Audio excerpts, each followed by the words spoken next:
Lucky अपने जाने की तैयारी शुरू कर चुका था और उसने जैसे ही ये बात कुमारी को बताई तो वो पूरी तरीके से बिफर गई। उसे लकी के ऊपर गुस्सा आ रहा था और जब लकी ने मजाक में उसे पुलिस से पकड़वाने की बात कही तो उसका गुस्सा और ज्यादा बढ़ गया। लेकिन अब जब बाद में लकी ने उसे समझाया कि वो जिसे पसंद करती है और लकी उसे उससे मिलवाने में उसकी मदद कर सकता था तो कुमारी को अच्छा महसूस होने लगा। बचपन से लेकर आज तक कोई भी ना तो उसके लिए खड़ा हुआ था और ना ही कोई उसका इस तरह से साथ देने के लिए आगे आया था जिस तरह से लकी आगे आ रहा था। यह सुनते ही कुमारी की पलकें गीली होने लगी।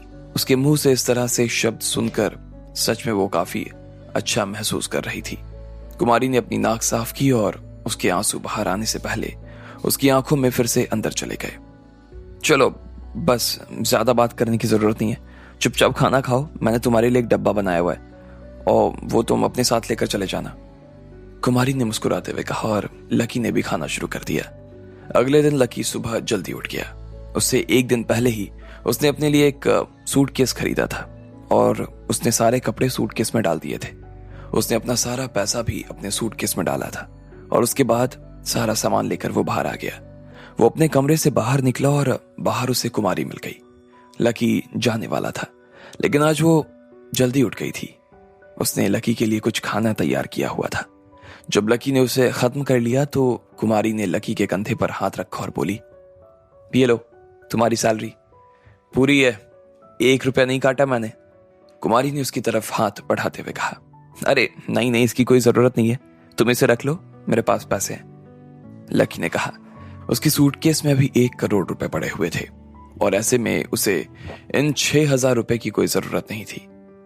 अरे क्या फालतू बात कर रहे हो लकी, पहले जब मेरे सामने आए तो बड़ी डिंग हाँक रहे थे। मैंने मान लिया अब तुम्हारे पास बहुत पैसे हैं, लेकिन अब जरा मुझे मालूम है कि तुम्हारे हाथ में कुछ नहीं है, ठीक है? और तुमने सारा काम मेरे लिए किया है तो ऐसे में ये जो तुम्हारा हक है वो बनता है, रखो इसे। और आगे तुम्हारे पास ढेर सारे पैसे आ जाएंगे ना, मुझे वापस कर देना, कुमारी ने कहा। उसके हिसाब से तो लकी अभी भी वही फटीचर आदमी था जिसे पैसों की सख्त जरूरत थी। अब लकी अपनी पहचान कुमारी के सामने साबित तो नहीं कर सकता था, इसलिए उसे लगा कि उसे पैसे ले लेने चाहिए। पैसे भी उसके पास कुमारी का नंबर था, अगर उसे कभी भी पैसे की दोबारा जरूरत पड़ती तो उसे वापस भेज सकता था। अब कुमारी ने अपना ट्रक लिया और लकी को छोड़ने के लिए यूनिवर्सिटी आ गई। लकी ने अपना सामान ट्रक पर से ले लिया, उसको अलविदा कहा और अब वो राजस्थान यूनिवर्सिटी के गेट के बाहर खड़ा था। उस वक्त ढेर सारे लोग अंदर जा रहे थे। लकी भी उन सभी के बीच अपनी सूटकेस लेकर अंदर दाखिल हो गया। लकी, इतने में पीछे से उसे एक लड़की की आवाज आई। लकी ने जब उस लड़की को घूमकर देखा तो वो सिमोना थी। उसे बाद में पता चला कि सिमोना भी उसके साथ इसी यूनिवर्सिटी में पढ़ाई करती थी। जब वो पिछली बार होटल जयपुर ग्रीन में मिले थे तब लकी को वहां बुलाने की वजह से न सिर्फ उससे बुरा लग रहा था लेकिन लकी ने उसे बचा भी लिया था। इस बात से उसकी जरा भी उम्मीद नहीं थी। लकी को उसे यहां मिल जाना अपने आप में किसी सरप्राइज से कम नहीं था। तुम यहां पर क्या बिजनेस करने के हिसाब से आए हो? सिमोना ने पूछा। अरे नहीं नहीं, मैं तो यहां पढ़ाई करने के लिए आया हूं, पूरी करनी मुझे पढ़ाई अपनी। सिमोना ने जैसे ही उसके मुंह से ये बात सुनी तो उसका एक बार दिमाग हिल गया, लेकिन फिर जब उसे याद आया कि कैसे अभिलाषा जी, रुस्तम डांगी और उस होटल का मैनेजर खुद आकर उसके बचाव में खड़े हो गए तो उसे लग रहा था कि लकी हो ना हो कोई बड़ा आदमी था। चलो तो फिर ये तो बहुत अच्छी बात है, सिमोना ने कहा और फिर दोनों यूनिवर्सिटी के दरवाजे में दाखिल हो गए। जैसे ही वो अंदर की तरफ जाने लगे तो उन दोनों को पीछे से किसी लड़की के हंसने और चिल्लाने की आवाज आने लगी। लकी ने जब पलटा तो उसने देखा कि उसके पीछे एक जवान आदमी खड़ा था। वो पतला सा था और बिल्कुल लंबा था। उसने अपनी आंखों पर चश्मा लगाया था। उसके आसपास 2 लड़कियां खड़ी थी जो कि उसी तरह अमीर नजर आ रही थी और उससे बात किए जा रही थी। उस आदमी के हाथ में बियर की बोतल थी और वो लोग ऐसे ही इधर उधर की बात कर रहे थे। वो लड़कियां जो कि उसके पास खड़ी थी वो खुद भी उसे देखकर हंस रही थी और बात बात पर तालियां बजा रही थी। लकी ने देखा कि वो दोनों लड़कियां उस लड़के की कमर में हाथ डालने की कोशिश कर रही थी, लेकिन उस लड़के को उन दोनों में कोई इंटरेस्ट नहीं था और ना ही वो उन्हें छूने की कोशिश करने के बारे में सोच रहा था। इसलिए वो लड़कियां भी चुपचाप पीछे खड़ी हो गई और सिर्फ उसके साथ हंसे जा रही थी। इतने में वहां पर एक बड़ी सी गाड़ी आई। उसमें से 5 सुंदर लड़के लड़कियां नीचे उतरे। जैसे ही सब लोग नीचे उतरे तो उनका ध्यान उन लोगों के ऊपर ही चला गया। वो सब अपनी आंखों में जलन देखकर उन्हें देखे जा रहे थे। लकी ने भी उन 5 लोगों को दरवाजे से अंदर आते हुए देखा और उन्होंने एक गाड़ी को ब्लॉक कर दिया। वो गाड़ी अपने आप में 40-50 लाख के आसपास की थी। इसका नाम शांतनु है, म्यूजिक डिपार्टमेंट का हेड है। ये यहाँ ना बहुत बड़ा प्ले बॉय और बहुत पैसे वाला लड़का है, इसलिए कॉलेज की सारी लड़कियां ना इसके आगे पीछे डोलती रहती हैं। हर कोई इसके साथ आना चाहता है, सिमोना ने लकी को बताते हुए कहा, जो कि शांतनु की तरफ देख रहा था। ओह, ऐसी बात है। लकी ने हाँ में अपना सिर हिलाया और फिर बोला, वैसे यार तुम देख रही हो, वो जिस तरह बैठा हुआ है उसने अपने पीछे एक कार रुकवा रखी है, लेकिन वो आदमी हॉर्न नहीं बजा रहा है। इसका मतलब है कि वो लड़का अच्छा है, चाहे अमीर का ही क्यों ना हो। सिमोना ने लकी की इस बात को एक बार के लिए सुना और उसे देखा। उसे तो लकी की इस बात पर थोड़ा सा शक हो रहा था और वो इसे आसानी से पचा नहीं पा रही थी।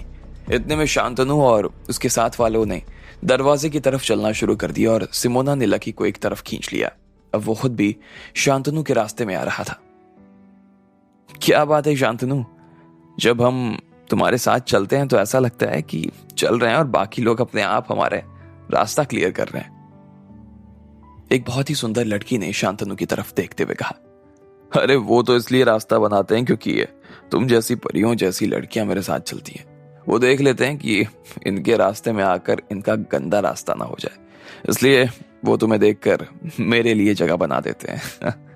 शांतनु ने कहा, अरे यार शांतनु, तुम तो सच में बहुत खुश कर देते हो दिल को यार।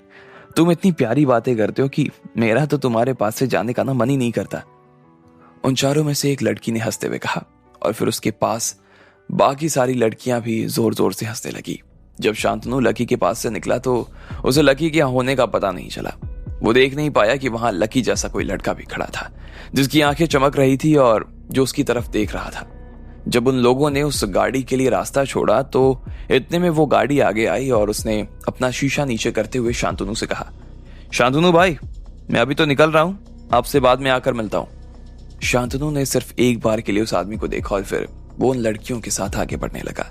सिमोना और लकी एक दूसरे की तरफ मुस्कुराते हुए देख रहे थे। अब उन्हें समझ आ रहा था कि वो गाड़ी शांतनु की ही थी और उसमें जो बैठा हुआ आदमी था वो उसका ड्राइवर था, इसलिए वो हॉर्न नहीं बजा रहा था। लकी लाइफ साइंस की डिपार्टमेंट में पढ़ाई करता था। सिमोना उसे अपने साथ बायोलॉजी डिपार्टमेंट की डॉर्मेट्री में ले आई थी। लकी, उस दिन जो कुछ हुआ वो अभी तक मेरे दिमाग से निकला नहीं है। जो कुछ हुआ, क्या उसका दोष तुम मुझे देते हो? सिमोना ने लकी से बात करते हुए पूछा। अरे नहीं यार, अगर मैं उस दिन दोष तुम्हें ही देता तो फिर मैं तुम्हें उस दिन छुड़वाता क्यों, बताओ मुझे। लकी ने ना में अपना सिर हिलाते हुए कहा। अब जाकर सिमोना के दिल को ठंडक पहुंच पाई। उसने फिर से पूछा, वैसे लकी, तुम रुस्तम डांगी जी को कैसे जानते हो? वो औरत कौन थी जो उस दिन तुम्हारी मदद के लिए आई थी? लकी ने उसके सवाल को तो सुन लिया, लेकिन उसे समझ नहीं आ रहा था कि वो उसके सवाल का जवाब क्या दे। अगर वो सच में भी उसे उसकी पहचान के बारे में बता देता तो भी सिमोना को उसकी बात पर विश्वास नहीं होता। इसलिए उससे तुरंत अपने मन में एक बहाना बनाया और बोला, अरे यार, असल में मेरी किस्मत अच्छी थी। हुआ ये कि रुस्तम जी और औरत जो मेरी गाड़ी पर से 2 सैंडविच लेकर गए थे ना, उन्हें लगा कि मैंने जो सैंडविच बनाई वो काफी टेस्टी है। उन्होंने इस वजह से मेरी तारीफ भी बहुत की थी। वो जानती थी कि मैं एक गरीब स्टूडेंट हूं और अब दिल्ली वापस नहीं जा सकता, इसलिए उन्होंने सोचा कि वो मेरी पढ़ाई फिर से शुरू करा दे। और बस आखिर बार वो हमारे सामने उस होटल में मिले थे। इसके बाद क्या हुआ मुझे मालूम नहीं। अच्छा, ऐसी बात है क्या? सिमोना को इस बात की उम्मीद नहीं थी कि रुस्तम डांगी सिर्फ सैंडविच की वजह से उसकी मदद करने आगे आ जाएगा। जब उसने लकी के मुंह से ये सुना तो सिमोना ने उससे पूछा, अच्छा लकी, एक और बात बताओ, क्या तुम्हारा अभी भी उन लोगों से कांटेक्ट है? अगर आगे कभी तुम किसी तरह की प्रॉब्लम में पड़ जाते हो तो क्या वो तुम्हें बचाने के लिए, तुम्हारी मदद करने के लिए आएंगे? नहीं, मेरे पास उनका कोई कांटेक्ट नहीं है और ना ही कोई ईमेल है। इसके अलावा वो पहले ही एक बार मेरे लिए मदद कर चुके हैं, लेकिन मेरा उनसे किसी तरह का कोई रिलेशन नहीं है यार। ऐसे में मेरी मदद क्यों ही करेंगे वो?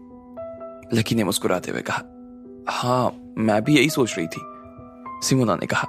वो थोड़ी सी उदास नजर आ रही थी। उसके मन में अभी खिचड़ी पके जा रही थी। अगर लकी रुस्तम डांगी से बात कर पाता तो शायद वो सिमोना को आगे चलकर कोई अच्छी तो नौकरी दिलवा ही सकता था।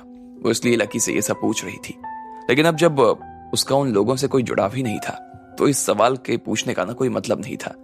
इतनी बात हो जाने के बाद में सिमोना ने लकी को उसकी डॉर्मेट्री के लिए रवाना कर दिया। लकी ने थोड़ी देर बाद अपना कमरा ढूंढ लिया और जैसे ही उसके 3 पार्टनर ने उसे पहली बार देखा तो उन्हें लगा कि शायद लकी किसी गलत कमरे में आ गया था। फिर बाद में लकी ने अपना वार्डन से बात करते हुए उन्हें बताया कि सच में वो यहीं का स्टूडेंट था। उन्होंने उसके लिए एक पलंग खाली कर दिया।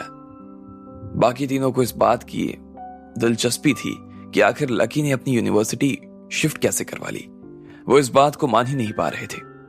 अरे वो क्या है ना कि मैं बहुत गरीब परिवार से आता हूँ और इसलिए हमारे राज्य में ना हम जैसे लोगों के लिए कुछ स्पेशल पॉलिसी है, उसकी वजह से मेरा यहाँ पे एडमिशन हुआ। लकी ने उन्हें शांत करवाने के लिए कह दिया। लकी ने उन्हें शांत तो करवा दिया था, लेकिन क्या वो अपने आप को शांत कर पाता? क्या वो राधिका को मना पाता? या राधिका कभी मानती ही नहीं? आपको क्या लगता है, क्या होंगे इन सभी सवालों के जवाब? कमेंट बॉक्स में कमेंट करके हमें जरूर बताएं और सभी सवालों के जवाब को जानने के लिए सुनते रहिए इंस्टा मिलियनेयर सिर्फ पॉकेट एफएम पर।